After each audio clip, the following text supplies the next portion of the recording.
एक साल में तो नगर को इस उत्तर प्रदेश के अंदर नगर विकास के नक्शे पर टॉप 10 में लाना है, ये मेरा संकल्प है। ये जाति व्यवस्था अभिशाप है कि सही है? जाति व्यवस्था सेवा के लिए तो मैं इसको अभिशाप ही बोलूँगा। मैं पॉलिटिशियन वर्ग को थोड़ा सा बात कर रहा हूँ, मैं समाज से की बात करूँगा तो मैं एक अच्छे नेता की बात कर रहा हूँ, मैं पॉलिटिशियन बात कर रहा हूँ तो मेरे हिसाब से वो करप्ट इंसान। कदम में कहीं ना कहीं कांटा भी लगेगा, कुछ रुकावट भी आएगी, लेकिन हमें तो मंजिल पार करनी है। आपको ऐसी कोई परेशानी है जो पॉलिटिकल कार्यकाल में जहाँ पे आपको कुछ ऐसा सामना करना पड़ा? विरोधी पक्ष के उन्होंने हमारे व्यापार को भी काफ़ी प्रभावित किया, काफ़ी नुकसान पहुंचाया, तमाम झूठी शिकायतें दर्ज कराई हमारे खिलाफ, जिसमें अपहरण तक की शिकायतें थी और हमारे पूरे परिवार को एक तरीके से खैरागढ़ से बाहर ही रहना पड़ा कई महीनों के लिए घर छोड़ के। इतना उन्होंने हमें प्रताड़ित भी किया। समझना है कि एज ए समाज सेवी आप कोई भी काम किसी के लिए भी कर सकते थे। जब आप किसी पॉलिटिकल पार्टी से जुड़ते हो तो उनका कुछ एक मोटिव होता है, एक विजन होता है। उसमें कहीं कहीं आपको कभी कभी फंस जाते हो कि यार मैं इसके लिए नहीं कर। पॉलिटिशियन का सबसे मुश्किल काम यह है सबको संतुष्ट करना। बस एक टक में उनको देखता ही रह गया। मतलब मुझे खुद विश्वास नहीं हो रहा था कि विश्व के सबसे शक्तिशाली नेता के सामने मैं बैठा हूँ। उनका एक ऑरा ही डिफरेंट है, ऑरा बहुत डिफरेंट है और बहुत ही मृदुभाषी। जल्दी क्रिकेट लीग खैरागढ़ में, खैरागढ़ विधानसभा क्रिकेट महाकुंभ के नाम से, और अभी हम शुरू करने जा रहे हैं मंडी ग्राउंड पे, इसी महीने दिसंबर में होगी वो।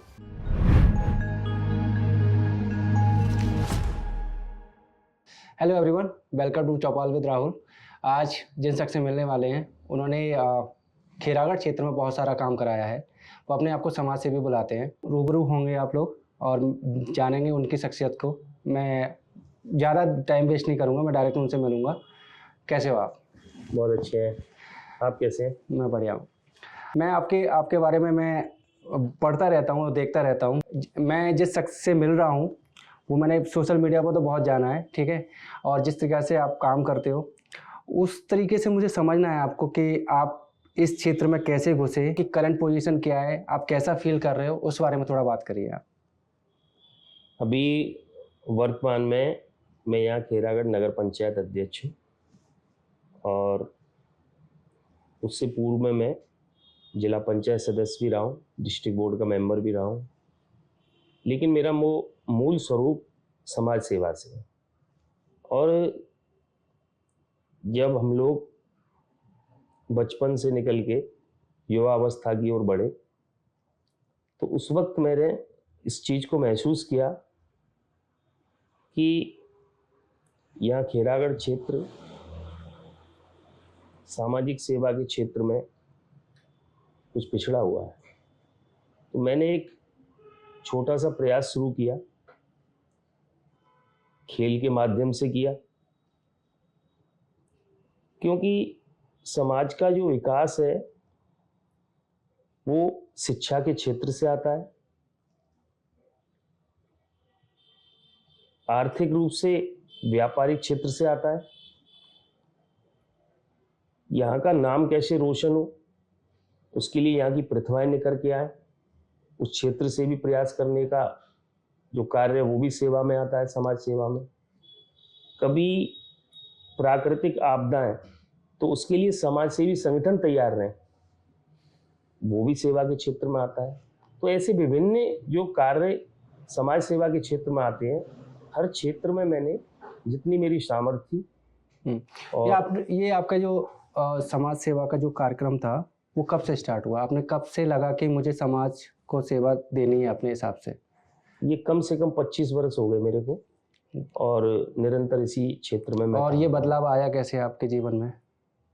बदलाव मैंने यहाँ के लोगों की ज़रूरत महसूस की जी। यहाँ की जो अपना जनमानस है उसकी मैंने ज़रूरत महसूस की, इसलिए मेरे समाज में बदलाव आया, मेरे मन में बदलाव आया कि कोई ना कोई तो आगे बढ़ेगा, किसी न किसी को तो एक चिंगारी कहीं लगानी पड़ेगी। जब लोगों के अंदर आग धधकेगी, जब लोग और जुड़ेंगे, तो मैंने जो शुरू किया आज वो कारवां बन चुका है। मेरे साथ मेरे सैकड़ों साथी हैं जिस सेवा के काम में समाज सेवा में लगे। अच्छा, हर एक इंसान समाज सेवी नहीं बन पाता, तो मुझे समझना है कि आपका बचपन कैसा था, उससे उसका कुछ लिंक है क्या? नहीं, बचपन तो आप ये मानिए कि मैं यहाँ खेरागढ़ में रहते हुए भी जब मैं 11 साल का था तो खेल के प्रति मेरे मन में बहुत जुनून रहता था। तो ये एक वाकया मैं आपको बता रहा हूँ कि 1985 में जब भारतीय क्रिकेट टीम ऑस्ट्रेलिया में बेसन हेजेज कप जीत के आई, जिसमें रवि शास्त्री जी को मैन ऑफ द मैच में ऑडी कार मिली थी, तो उसकी विश्व भर में चर्चा हुई थी। तो मेरे मन में भी एक जिज्ञासा थी कि कि मैं काश रवि शास्त्री से मिलूं। आप मिलूं मेरा या भाव बनूं? समझिए, मिलूं और बनूं? तो मेरे मन में पहले था कि मैं मिलूं अच्छा। कि रवि शास्त्री कैसा है, हाँ जिसने देश का नाम इतना रोशन किया है। जी। तो मैं यहाँ से जो रोडवेज की बस जाती है, उस बस में अकेला बैठ के गया और स्टेडियम में पहुंचा। मैं 11 साल का उस वक्त था। तो मैं वहाँ टीम आई हुई, उसका स्वागत सत्कार हो रहा था। लाखों की हजारों की तादाद में लोग, पूरा शहर उमड़ पड़ा। उसमें पुलिस को थोड़ा बल प्रयोग भी करना पड़ा भीड़ को काबू में रखने के लिए। भीड़ इतनी जोश में आ गई। उसमें एक छोटा सा बच्चा और उसके दिमाग में जो एक जुनून था कि जिसने देश का नाम रोशन किया वो कैसा है, उससे मुझे एक वाकये से इतनी प्रेरणा मिली कि मुझे भी अपना कम से कम देश का, तो मैं क्या कर पाऊंगा ये तो मुझे नहीं पता था उस वक्त, लेकिन मुझे ये पता था मैं खैरागढ़ का जरूर रोशन करूं। अच्छा, तो वहां से एक जुनून मेरे दिमाग में किस आया। एज में ये बच्चा सोच रहा है? ये 11 साल का था मैं उस वक्त, अच्छा। 11.5 साल का था। ये 1985 में ऑस्ट्रेलिया में जो हुआ था। लेकिन उस समय तो कुछ नहीं पता कि क्या कैसे होता है सब? नहीं, कुछ समझ में नहीं आता था, बस यही था कि मुझे बनना है, मुझे कुछ करना है। ओके, ये भाव मेरे अंदर पैदा हुआ। ठीक है। मैं इस खैरागढ़ क्षेत्र में मैं क्रिकेट भी खेलता हूँ, ठीक है। तो मैं यहाँ पे देखता हूँ कि क्रिकेट की यहाँ पे बहुत रुचि है बहुत से लोगों में, ठीक है। पहले कुछ टूर्नामेंट होते थे, फिर एकदम से बंद हो गए, सम पॉलिटिकल रीजन और some other reason, I don't want to discuss.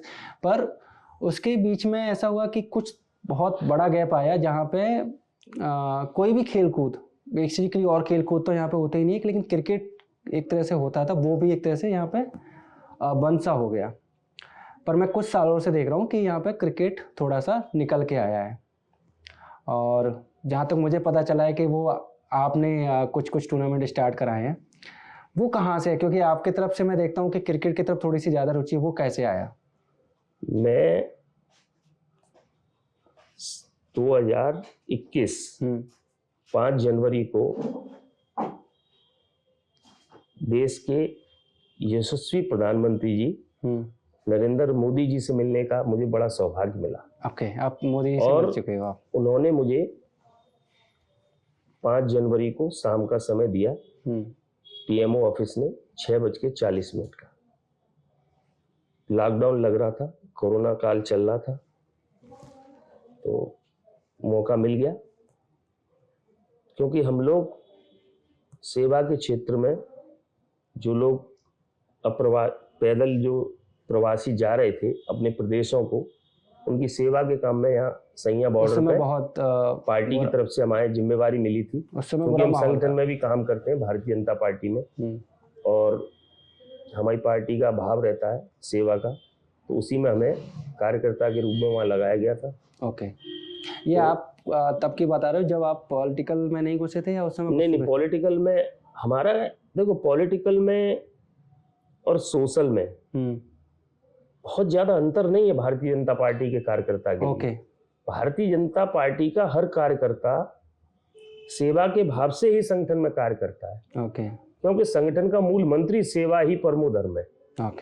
तो हम जब प्रधानमंत्री जी से मिले और उनसे हमें प्रेरणा मिली बातचीत के दौरान कि युवाओं के लिए भी हमको कुछ विशेष या नगर के लिए, क्षेत्र के लिए करना चाहिए, तो हमने जो राष्ट्रीय खेल दिवस है, जो हमारे देश की शान हॉकी के जादूगर जिनको कहा जाता है मेजर ध्यानचंद जी, उनके जन्म दिवस पर 28 अगस्त 28 अगस्त को मेजर ध्यानचंद जी का जन्म दिवस युवा खेल दिवस के रूप में मनाया जाता है। तो हमने उस आयोजन में भाला फेंक, लंबी कूद, मैराथन दौड़,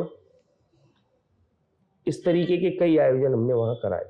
ये खैरागढ़ मंडी ग्राउंड, खैरागढ़ मंडी ग्राउंड में। उसमें हजारों की तादाद में युवाओं ने भाग लिया। इसका मतलब टैलेंट बहुत है।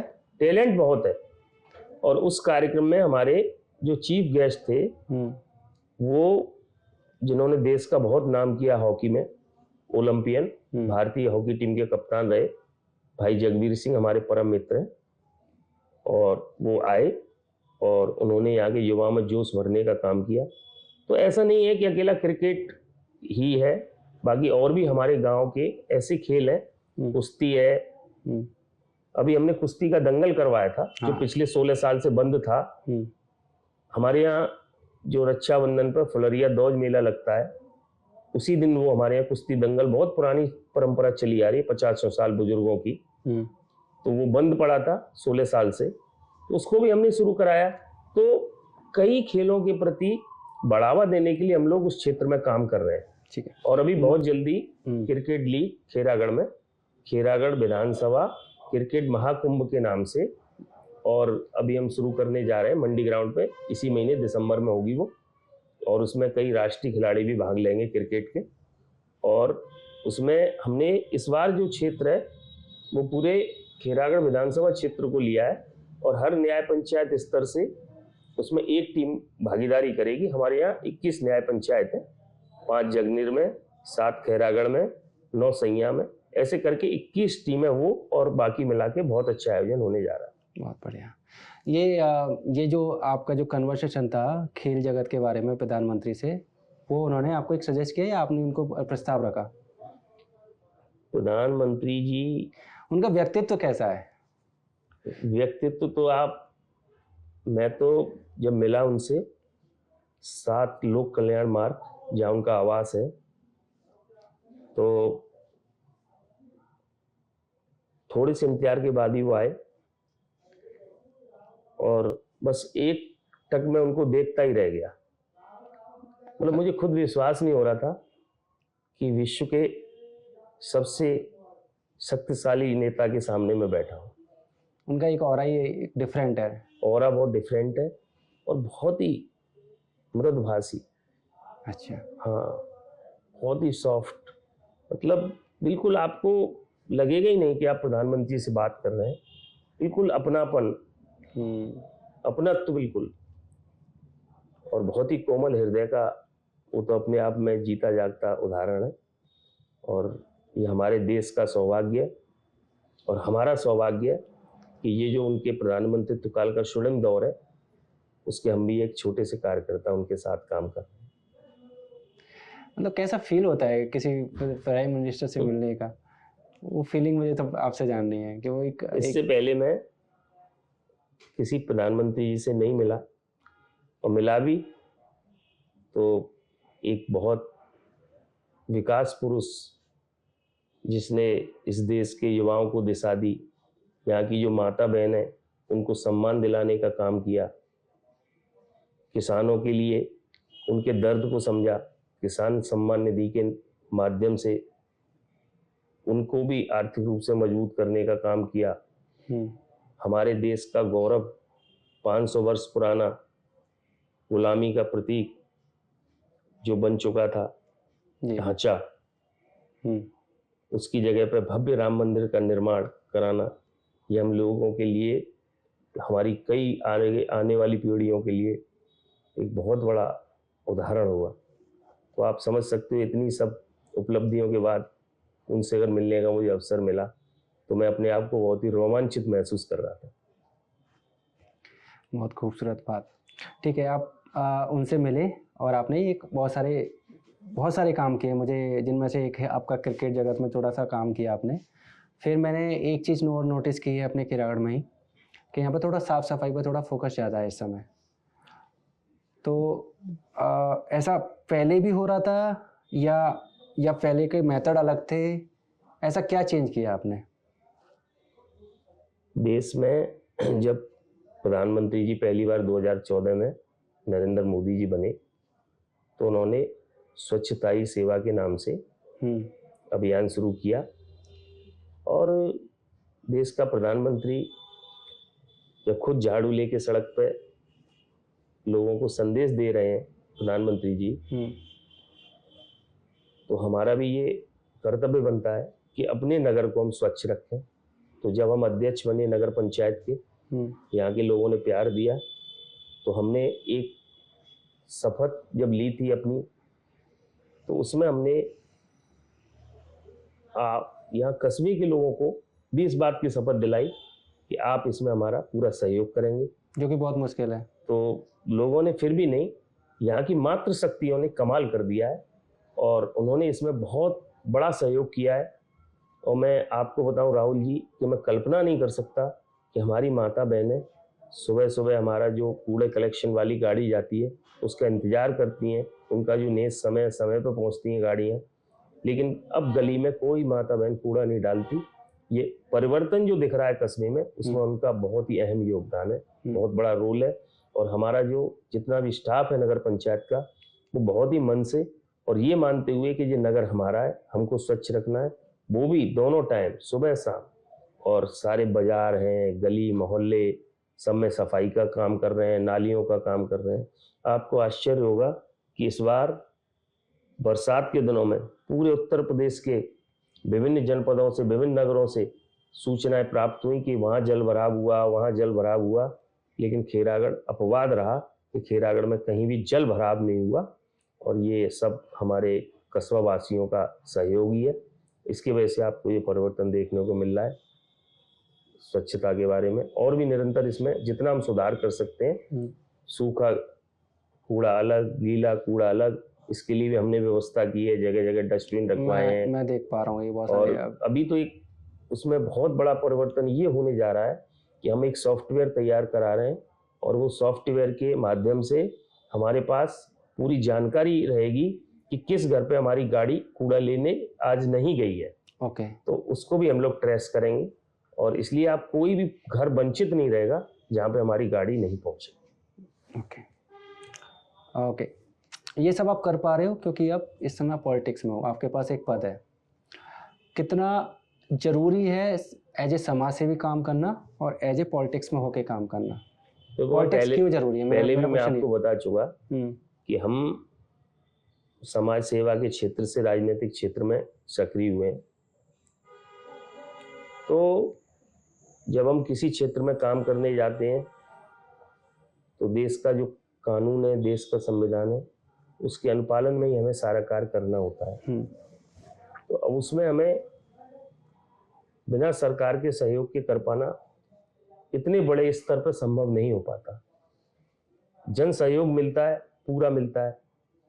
बाकी सरकार की तरफ से कभी किसी चीज की कोई नया हमें क्षेत्र के लिए प्रोजेक्ट लाना है तो उसमें सरकारी संसाधन की जरूरत पड़ेगी। तो इसलिए राजनीतिक क्षेत्र में होने के नाते वो चीज़ हमारे लिए आसान हो जाती है। हमारा उसमें परिचय होता है, जगह जगह हमारा लोगों से संवाद होता है, संबंध रहता है, तो वो चीज़ें बहुत आसानी से हम लोग उसको ज़मीन पर उतार पाते हैं।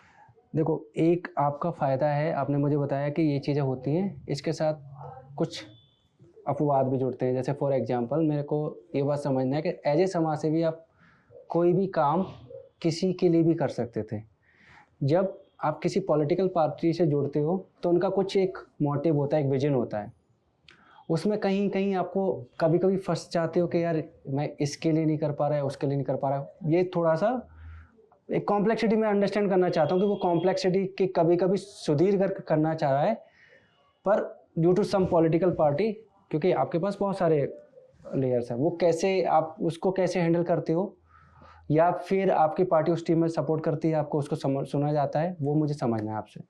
देखो, उसमें हम जो कार्य करते हैं वो अपनी अंतरात्मा की आवाज़ पे करते हैं जी। हमारी अंतरात्मा में ये भाव है कि हमको ये कार्य सेवा के लिए करना है। जो भी ज़रूरतमंद आया उसका हमें सहयोग करना है। उसमें अभी तक के मेरे कार्यकाल में पार्टी संगठन या सरकार की कोई बाधा नहीं आई। क्यों कि पार्टी और सरकार दोनों मेरे बारे में इस तरीके की जानकारी रखते हैं, जानते हैं मेरे बारे में कि कोई भी कार्य में ऐसा नहीं करूंगा जो उनकी विचारधारा के विपरीत हो, उनके खिलाफ हो। इसलिए मुझे अभी तक इस मामले में कभी कोई दिक्कत नहीं आई। जो कुछ भी जिस तरफ मैंने कदम आगे बढ़ाए वो मंजिल में पा लेता हूँ। एक चीज़ और है, थोड़ा सा हटके है, मैंने जितने भी पॉलिटिशियन सुने हैं मैंने सुना है कि वो करप्ट हो जाते हैं कुछ टाइम बाद। आप उसको कैसे देखते हो? आप पहली बात तो ये मानते हो कि पॉलिटिशियन करप्ट होते हैं, या फिर अगर आप करप्ट होते हैं तो आप उससे बचोगे कैसे? अगर आपको लगता है कि सुधीर करप्ट नहीं है तो वो बचोगे कैसे आप? या फिर मैं इसको ऐसे लेके चल रहा हूँ कि पहले तो ये माइंडसेट से ही करो कि ये कितना सही है कि एक टाइम पर आके कुछ ना कुछ करप्ट हो जाते हैं नेता लोग। राहुल जी, हम लोग ऐसी पृष्ठभूमि से आए हैं, हम लोग व्यापारी समाज से आए हैं जी। व्यापारी समाज अपना कहीं भी जहां भी व्यापार करेगा पूरे देश दुनिया में वहीं पर जाके 2 पैसे कमा सकता है। राइट। तो हमने राजनीति को व्यापार नहीं बनाया, इस क्षेत्र में हम आए हैं सेवा के भाव से आए हैं। इसलिए वो चीज हमें कहीं से भी हमारे विचारों को, हमारे कदमों को रोक नहीं सकती। काम आप तभी कर पाओगे जब आप समाज के हिसाब से समाज सेवी बनोगे। अगर आप फिर थोड़े से पॉलिटिशियन बने, मैं थोड़ा सा पॉलिटिशियन वर्ड को, मैं ये देखो मेरा है, मैं पॉलिटिशियन वर्ड को थोड़ा सा बात कर रहा हूँ। मैं समाज से ही बात करूँगा तो मैं एक अच्छे नेता की बात कर रहा हूँ, मैं पॉलिटिशियन बात कर रहा हूँ तो मेरे हिसाब से वो करप्ट इंसान है। तो आप समाज सेवी हो कि पॉलिटिशियन हो? देखो, हम भारतीय जनता पार्टी के सदस्य हैं और हमारा नेतृत्व इस वक्त देश के यशस्वी प्रधानमंत्री नरेंद्र मोदी जी के हाथों में, हाँ, उत्तर प्रदेश का नेतृत्व माननीय योगी जी के हाथों में है जी। दोनों ही ऐसे संत महापुरुष हैं कि उनका इस चीज से दूर दूर तक कोई वास्ता नहीं है। उसी की एक कड़ी हम यहाँ खेरागढ़ नगर पंचायत में है। और ये आप कैसे कंटिन्यू करोगे अगले 5 साल तक, और अगले 5 साल तक अगर आप दोबारा से कहीं लेके आते हो कुछ पद? अभी तो आज के बारे में मैंने सोचा है, कल के बारे में मैंने कुछ नहीं सोचा। पद के बारे में, पद तो एक व्यवस्था है, आज यहाँ है, कल कहीं और है, परसों कहीं और है। हम आज यहाँ हैं, कल कहीं और है, परसों कहीं और है। पार्टी जैसा समझेगी, जिस लायक समझेगी, वही व्यवस्था की जिम्मेवारी हमको देगी और उसको इससे भी ज्यादा अच्छे तरीके से बखूबी से निभाएंगे। बस एक ही सपना है कि मेरे खेरागढ़ क्षेत्र का, मेरी पूरी तहसील का, मेरी पूरी विधानसभा का सारा जो युवा है वो बेरोजगार ना हो, आत्मनिर्भर हो, माता बहनें उनको आत्मसम्मान मिले, बुजुर्ग हैं उनकी भावनाओं का सम्मान करते हुए उनके लायक जो भी हम इस अवस्था में कर सकते हैं वो सहयोग करें और क्षेत्र में व्यापारी बंधुओं के लिए औद्योगिक विकास के नए रास्ते खुलें, नई फैक्ट्रियां लगें, जिससे ये रोजगार मिले, आमदनी बढ़े, क्षेत्र में खुशहाली आए, सुख समृद्धि आए और शांति रहे। ऐसी ही कामना मैं करता रहूं।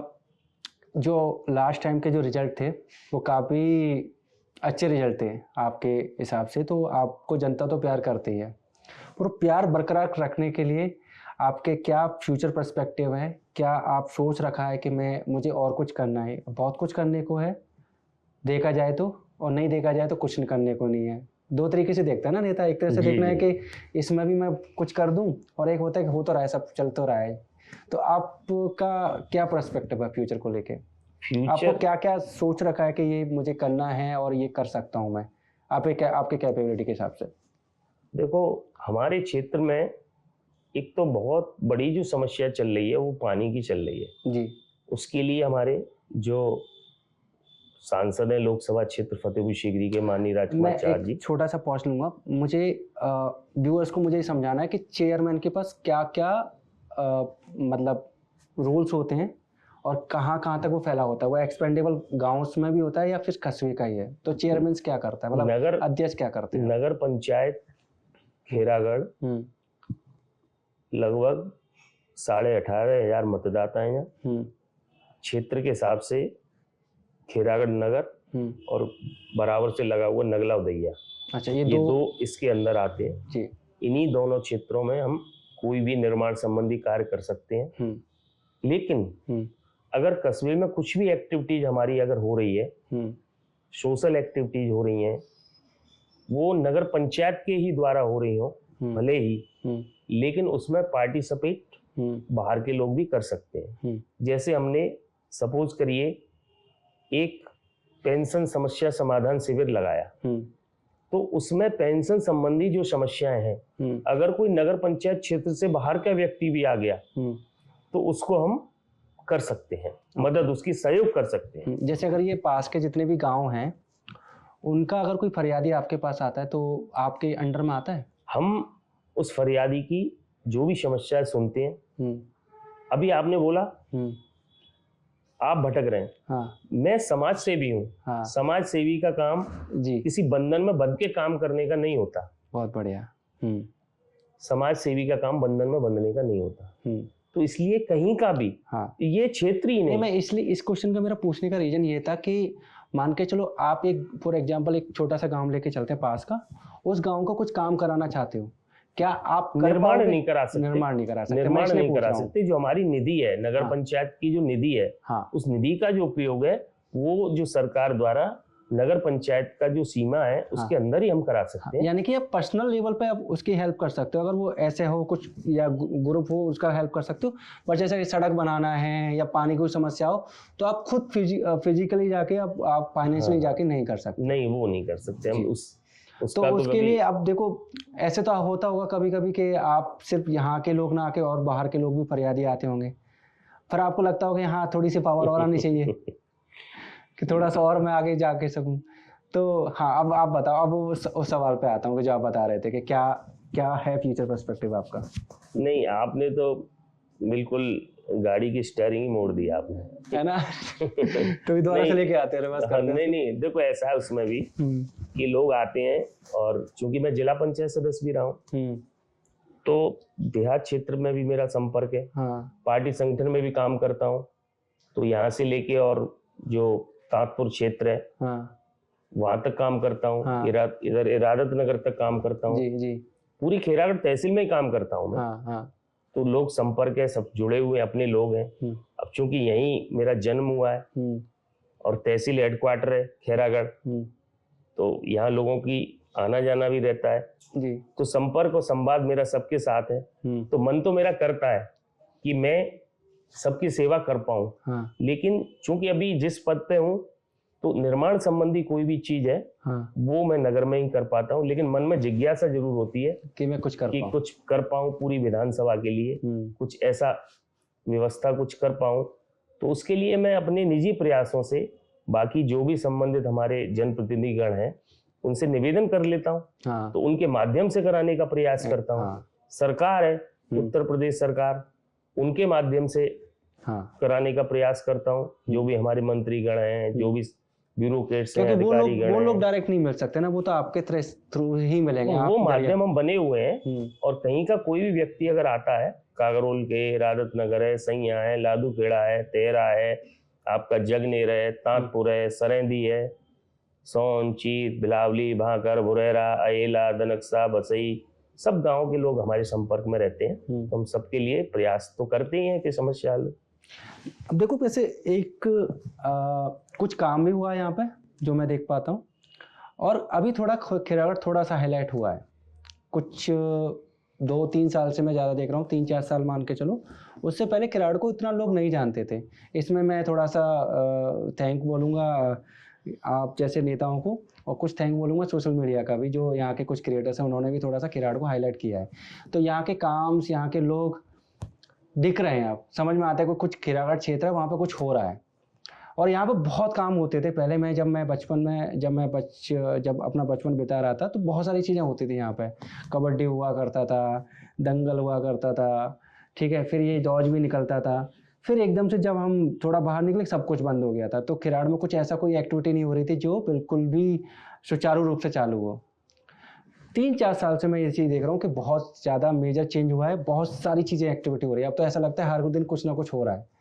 तो उसका कुछ श्रेय तो मैं आपको देना चाहूँगा, लेकिन मैं आपको जानना भी चाहूँगा कि ये चीज़ में करने में आपको कितना मुश्किल होती है, या फिर कोई भी चीज़ को बहुत सालों से बंद है, किसी रीज़न की वजह से बंद हुई होगी, वो आपने कैसे स्टार्ट किया कराया, और उस बारे में थोड़ा मुझे जानना है। ये जो आपने बताया जैसे कि दौज मेला था, तो दौज मेला हमारा पारंपरिक मेला, पुरानी परंपरा हमारी, उसमें 2008 में एक घटना हुई, उसके चलते वो फिर बंद हो गया। तो जब हम इधर नगर पंचायत अध्यक्ष का चुनाव लड़ रहे थे, तो लोगों की एक जन भावना थी, लोगों ने हमसे मांग भी रखी थी कि आप अगर जीतते हैं तो आपको जो है ये दौज मेला शुरू कराना है। तो मांग तो चुनावों में होती है, लेकिन वो जो बात थी वो हमारे भी दिल को कहीं ना कहीं कचोटती थी कि हमारे पूर्वजों की इतनी पुरानी परंपरा, वो मेला बंद है। तो जब से मैं अध्यक्ष बना, लगातार पत्राचार के माध्यम से सरकार के संपर्क में रह के, और उसमें जो भी समस्याएं थी वो सब हमने धीरे धीरे दूर कराई। और यहाँ के जो लोग हैं, कस्बावासी, क्षेत्रवासी, क्योंकि वो मेला अकेले कस्बे का मेला नहीं था, कस्बा का, वो सभी क्षेत्र का मेला है, पूरे का, बहुत से दूर से लोग हर वर्ग का है। तो उसके लिए प्रयास कामयाब हुआ, और इस बार बहुत भव्यता के साथ में वो हमने मेला निकलवाया, और लोगों ने उसमें बढ़ चढ़ कर भाग भी लिया। और इस बार आप आइए मेले में, इस बार भी वो मेला पिछली बार से और ज़्यादा भव्यता से हम लोग उसे निकालेंगे। और हम पूरी जितनी भी हमारी सांस्कृतिक धरोहर है, परंपराएं, सबको पुनः पुराना गौरव वापस दिलाने के लिए और पूरा प्रयास कर रहे हैं। और यहाँ का सब जन सहयोग मिल रहा है, और सरकार का भी पूरा सहयोग मिल रहा है, इसलिए ये सब संभव हो पा रहा है। आपने कहा कैसे हो पाया, तो उसमें यहाँ का जो आम जनमानस है वो, और सरकार, हमारा तो एक संकल्प है, हमारा तो एक अपना समर्पण है, वो हम देते हैं पूरा, उसका नतीजा सामने होता है कुछ दिन बाद। कुछ मुश्किलें भी आती हैं? मुश्किलें आती हैं, और मुश्किलों से तो डरना ही नहीं है। यही तो संकल्प लेके इस व्यवस्था में उतरे हैं कि जब चलेंगे तो कदम में कहीं ना कहीं कांटा भी लगेगा, कुछ रुकावट भी आएगी, लेकिन हमें तो मंजिल पार करनी है। एज ए पॉलिटिशियन सबसे ज्यादा मुश्किल काम क्या है? पॉलिटिशियन का सबसे मुश्किल काम यह है सबको संतुष्ट करना। सबको संतुष्ट करना सबसे मुश्किल काम यही है, वो संभव नहीं हो पाता। वो संभव नहीं हो पाता, कहीं ना कहीं कुछ ना कुछ तो छूटता है, कुछ ना कुछ छूटता है, तो उसको सबको फिर प्रभु के खाते में छोड़ देते हैं हम तो। आपने बताया मुझे कि सभी को संतुष्ट नहीं कर पाते, उसमें कुछ लोकल्स में ना थोड़ा जाति व्यवस्था भी बहुत चलती है, उसको आप कैसे लेते हो? और ये बहुत ही रूट लेवल पे, देखो इसमें हो सकता है कि शायद पॉलिटिशियन इतना काम ना कर सके, इतना खुद के अंदर ही करना पड़ता है, लोगों को खुद समझना पड़ता है कि किसको, और ये बहुत है अपने लोकल में, ये आप बहुत देखोगे ये चीज़, जो कि आप बाहर शहरों में शायद इतना नहीं देखने को मिलता है। यहाँ पे थोड़ा सा जाति वाली चलती है कि ये अगर ये बनिया है तो इसको देते हैं, ये ठाकुर है तो इसको देते हैं। वो ये चीज़ बहुत कम नोटिस कर पाते कि ये काम कर रहा है या नहीं कर रहा है। ये चीज़ शायद आप फेस करते हो। देखो राहुल जी, ऐसा है, हम चूंकि व्यापारी समाज से आते हैं, तो व्यापारी समाज, जो व्यापारी शब्द जो बना है वो जाति से नहीं बना जी। हमारी जाति व्यापारी है, व्यापारी की जाति ही व्यापारी ऐसे है कि उसके यहाँ जो भी सामान लेने आ रहा है या देने आ रहा है, वो उसको जाति पूछ के नहीं लेता, वो तो उसको अपने ग्राहक को देवता मानता है जी। तो व्यापारी का जो मानस होता है वो सर्व समाज का होता है। उसकी जो नींव है ना, नींव उसकी जाति से नहीं बनी, वो जाति तो एक सामाजिक व्यवहार के लिए होती है। अगर आप सेवा के क्षेत्र में हैं, अब ऐसे मानो जैसे हमने सड़क बनाई, तो कोई सड़क हम बना रहे हैं तो सड़क पर चलने वाला किसी भी जाति का व्यक्ति हो सकता है, किसी भी धर्म का हो सकता है। अब हम किसी मोहल्ले में पाइपलाइन से पानी दे रहे हैं, तो पानी हम एक जाति के लिए नहीं दे रहे, पानी हम सब खैरागढ़ नगर वासियों के लिए दे रहे हैं। कूड़ा अगर हम उठा रहे हैं तो कूड़ा हर घर का कूड़ा उठा रहे हैं, जाति देख के कूड़ा नहीं उठा रहे। तो हमारा जो भाव है, हमारे भाव में जाति कभी आड़े नहीं आती। तो आपको आश्चर्य होगा कि मैं 2005 में जब जिला पंचायत सदस्य बना था, तो जिस क्षेत्र से बना था उसमें अयला, भाकर, दनक्सा, बसई, शितौली, लालपुर, कुलाड़ा, खानपुर, मतलब खैरागढ़ नगर नहीं था और देहात क्षेत्र था पूरा। और उसमें मेरी जाति के कोई वोट नहीं थे, वैश्य समाज के, जो मेरी जाति है। अच्छा। लेकिन मैं जीता इसलिए कि मैं व्यापारी जाति का हूँ, अच्छा। सर्व की जाति का हूँ। तो लोगों ने समझा आपको कि समझा, तो लोग मुझे सिर्फ इतना समझते हैं कि मैं सबका हूँ। लेकिन ये व्यवस्था मैं बहुत सालों से देखता आ रहा हूँ। मैं इंटरेस्ट नहीं रखता हूँ ज़्यादा पॉलिटिक्स में, लेकिन मैं ये चीज़ तो मुझे दिखती है, ये बहुत ज़्यादा क्रिस्टल क्लियर है कि ये बहुत ही ऐसा होता है यहाँ पर कि अगर ये है तो इसको वोट दे दो, जबकि मुझे पता है कि ये कैसा इंसान है, नहीं जानते, पूरी समाज जानता है, फिर भी वो चीज़ें होती हैं। उससे आप पार कैसे कर पाए? ठीक है। और मेरा दूसरा क्वेश्चन इसी के साथ में है कि ये कब तक चलेगा और इसमें किसको क्या चेंज करना है? देखो, जैसे किसान कोई जाति नहीं होती, बिल्कुल नहीं होती। युवा कोई जाति नहीं होती जी। मातृशक्ति कोई जाति नहीं होती जी। ऐसे ही हम लोगों ने मानस बना रखा है, हम कभी उस तरफ गए ही नहीं। जाति व्यवस्था वो लोग करते हैं जिनके अंदर आत्मबल कमजोर होता है, जो समाज को विभाजित करने का कार्य करते हैं। जी। जाति व्यवस्था की राजनीति वो लोग करते हैं। जी। हम लोग समाज को संगठित करने का कार्य करते हैं। जी। हम आपको जैसा हमने अभी बताया कि जब विकास कार्य करते हैं या सेवा का कार्य करते हैं तो जाति देखकर नहीं करते, तो लोग हमारा भाव समझ गए। इसलिए हमको बिल्कुल कठिनाई होती, राहुल जी, कभी कठिनाई नहीं होती हमको इस व्यवस्था में। ये जाति व्यवस्था अभिशाप है कि सही है? जाति व्यवस्था सेवा के लिए तो मैं इसको अभिशाप ही बोलूंगा। अगर जाति देख के कोई सेवा का कार्य कर रहा है तो मेरे लिए वो अभिशाप ही है। आप सामाजिक बंधन में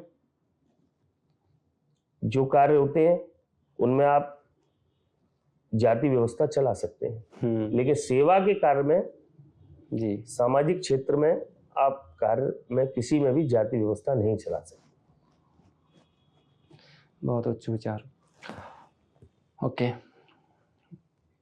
अब मुझे ये बताइए आप कि आपका करंट जो आपने सोच रखा है अपने लाइफ में, वो आप अचीव कर पाए हो अभी तक?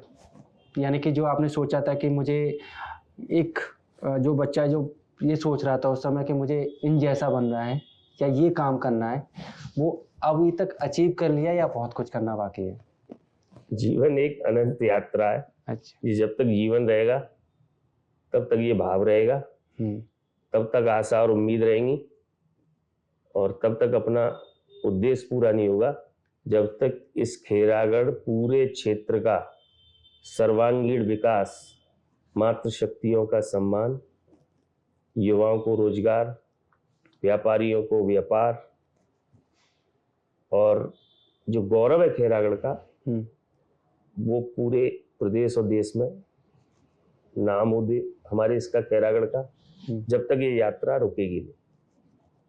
आपके लिए वो सबसे ज़्यादा खुशी वाला मोमेंट कौन सा होता है कि आज मैं ये काम करके आया हूँ और किसी ने हाथ सामने वाले ताली बजाने वाले 50 लोग मिलेंगे, आपको वो फीडबैक, मैं आप उस फीडबैक को समझ रहा हूँ क्योंकि सामने वाला ताली बजाने वाला ज़रूरी नहीं कि आपको शायद वो उतना ही प्रेम करता है जितना वो ताली बजा रहा है। वो प्रेम वाली भावना जो आपको दिखती है, वो फीडबैक कहाँ से मिलता है, वो प्रेरणा कहाँ से मिलती है कि मुझे ये काम और करना है? प्रेरणा से ही आपको शायद खुशी मिलती होगी, मैं समझ पा रहा हूँ, तो वो कहाँ से मिलता है आपको? मैं आपको छोटा सा एग्जाम्पल बता रहा हूँ कि माननीय प्रधानमंत्री जी ने जो उनकी अवस्था है, उम्र है, उनके आयुष्मान कार्ड बनेंगे। तो ये स्कीम जब आई तो मैंने अपने नगर पंचायत से एक अपने सुपरवाइजर जो है हमारा, उसको मैंने जिम्मेवारी दी कि आप घर घर जाके जो वृद्ध, जो बुजुर्ग हमारे या कार्यालय नहीं आ सकते, जहाँ और केंद्रों पे बनने हैं वहाँ नहीं जा सकते, या जिन पे बनवाने के लिए कोई साधन नहीं है, आप उनके घर घर जाके आयुष्मान कार्ड बनाओ जी। तो जो बच्चा जब जाके वो उनके घर घर जाके आयुष्मान कार्ड बना रहा है, तो उसने मुझे 4-5 बुजुर्गों से फोन पे बात भी करवाई। उसमें से 2 लोग मेरे घर पे भी आए चल के। तो उनके जो शब्द मैं आपको बताऊंगा राहुल जी, आप भी सुन के कहीं ना कहीं मन आपका भी थोड़ा सा ये महसूस करेगा कि वास्तव में समाज को कितने काम करने की और जरूरत है। वो उनका कहना है, ये बेटा जब 5 लाख रुपए आते तो जिंदगी कट जाएगी, मोदी ने होते ना बहुत बढ़िया काम करो, हमारे कौन बनवाए रहो। तो आप ये समझिए कि जरा सा हमारा प्रयास तो किसी के जीवन में कितनी बड़ी खुशी ला सकता है। तो उस वक्त मुझे लगता है कि मैं कुछ कर पा रहा हूँ। ये ग्राउंड लेवल की जो सेवा है, एक अपर लेवल की सेवा हो जाती है, ग्राउंड लेवल की सेवा करने का आपके चेहरे से मैं देख पा रहा हूँ वो खुशी। पर मुझे वो समझना है कि वो ग्राउंड लेवल तक कैसे पहुँचता है लोग, वो बहुत मुश्किल है काम पहुँचना, कि उन लोगों तक पहुँचना बहुत मुश्किल है। ना तो वो ऊपर तक पहुँच पाते हैं, ना ऊपर नेता वाला पहुँच पाते हैं। तो जो ग्राउंड लेवल है ना, वो हमेशा मैंने देखा है कि वो या तो बहुत गरीबी की रेखा से नीचे ही रहता है, ठीक है।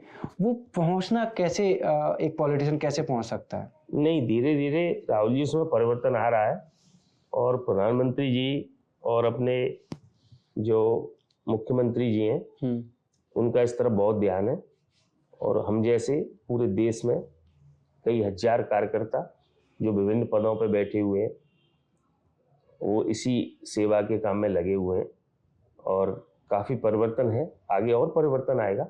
और प्रधानमंत्री का जो विकसित भारत का संकल्प है 2047 तक का, उसका ये प्रमुख एजेंडा है कि हमारी जितनी जन कल्याणकारी योजना है उनका इस देश में हर लाभ हर व्यक्ति तक पहुंचे। आपको कोई ऐसा इंसिडेंट याद है जहाँ पे किसी ऐसे वर्ग ने आपसे आके बात करी हो कि ये आज मेरी लाइफ में ये चेंज हुआ है? ऐसा कोई इंसिडेंट याद है जैसे आपसे मिला हो या बात करी हो, ऐसा कोई इंसिडेंट याद आ रहा है आपकी जीवन काल, मतलब इस कार्यकाल में? एक वाकया मुझे ध्यान है, कागारोल कस्बा है, उसमें हमारे रिश्तेदार हैं, वो एक बच्चे को लेके आए और उन्होंने कहा कि इनकी माता जी और विद्यालय में और इसमें जो मिड डे मील होता है इसमें खाना बनाने का काम करती हैं, और ये बच्चा 12th में अच्छे नंबर पाया है। इसकी इच्छा है कि मैं और पढूं, लेकिन ये थोड़ा सा आर्थिक रूप से कमजोर है, तो जिस तरफ ये पढ़ना चाहता है वहाँ खर्चे के अभाव में ये अभी पढ़ नहीं पा रहा है। तो मैंने उस बच्चे से मिला, मुझे लगा कि ये बहुत ही प्रतिभावान उदयमान बच्चा है, मेधावी है। तो मैंने उसका पूरा प्रोफाइल लेके, और मेरे रिश्तेदार हैं उनका चैरिटेबल ट्रस्ट चलता है, वो ट्रस्ट के माध्यम से मैंने उसको सहायता कराई। उसके करीब ये सन 2010 के आसपास की बात है जी। तो उसके बाद 2017 या 18 की बात होगी, 18-19 की बात होगी शायद। एक दिन मैं यहीं बैठा था तो एक युवा मेरे पास आया, और आने के बाद बैठा, उसने पैर छुए, तो मैंने बता बेटा कैसे आया, तो उसने मुझे एक इनविटेशन दिया, निमंत्रण पत्र। तो बोला साहब ये मेरी मैं हूँ, मेरी शादी का कार्ड है। जी। तो मैंने कहा अच्छा अच्छा, कहाँ से आया हो लाला? तो उसने कहा कि मैं वहाँ से आया हूँ और मेरा ये नाम है। तो बोला मुझे पहचाने नहीं आपने? तो मैं बेटा मैंने नहीं पहचाना। कि अरे आपने तो मेरी पढ़ाई की व्यवस्था कराई पूरी और मैं इंजीनियर बन गया हूँ और मेरी नौकरी लग गई है और अब मेरी शादी है। जी। तो राहुल जी अब मैं बता नहीं सकता मेरे दिल में कैसे कैसे ख्याल आए। देखो ईश्वर क्या करवाता है, इन हाथों से क्या करवाता है ईश्वर। लेने वाले आपको 50 मिलेंगे, शायद मुझे लगता है सबसे बड़ा देने वाला है जो दे के भूल जाए। हम तो कुछ भी नहीं है, हमें तो एक माध्यम ही तो है, बाकी तो सब परमात्मा का है, वो हमसे जो करवा रहे हैं हम कर रहे हैं। ये जो सब करते हो, जो देने वाला होता है ना, वो थोड़ा परेशानी में रहता है। आपको ऐसी कोई परेशानी है जो पॉलिटिकल कार्यकाल में जहाँ पे आपको कुछ ऐसा सामना करना पड़ा? परेशानियां ऐसे तो चलती रहती हैं, राजनीतिक जीवन में विरोधाभास होते हैं, लेकिन कभी ईश्वर का ऐसा हुआ नहीं। एक बार 2005 में जरूर थोड़ी कठिनाई आई जब मैं जिला पंचायत सदस्य बना।